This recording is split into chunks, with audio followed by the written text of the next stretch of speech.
Hey guys እንደምን አላችሁ? ዛሬ ከቦይፍሬንድ ጋር መኪና ውስጥ ነኝ ያለሁት እና ቲክቶክ ላይ ዋትስ ኢን ማይ ባግ ማለትም ቦርሳዬ ውስጥ ምን አለ የሚለውን ቻሌንጅ አብረን ልንሰራላችሁ አስበናል። ከሱ በፊት ደግሞ ቦርሳዬን ስከፍት አንድ ሰርፕራይዝ ለሷ አዘጋጅቼላታለሁ። ኦኬ ጀማው ምንድነው? ፕሬግናንሲ ቴስት ከማን ነው ያደረገችው? ደካንተ ነው የታቀሻለሁ ነው ይቀል ነው እንደሱ። እሺ ጋይስ በኋላ እንጨቃጨቃለን። ቦርሳዬ ውስጥ ያለውን ነገር ማሳየቴን እቀጥላለሁ።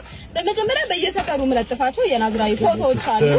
ምን ያደርጋሉ? ሻውኒ ያ አዲሱ ሃይ ኳሊቲ መዶሻ። ከዛ ደግሞ እንትን ነው ሞረድ ነው። ከዛም በኋላ መዳበሪያ አዘጋጅቻለሁ። ከዛም በኋላ ገመድ አለኝ which is really good። ከዛም በኋላ ይሄ አዲስ አማዞን ላይ መጣ ፕሮዳክት ነው፣ የሬሳ ማድረቂያ ነው። awesome። ከዛም በኋላ ጓንት አዘጋጅቻለሁ። ከዛ እዚህ ጋር ማስክ፣ ኮፍያና መነጽር አለኝ።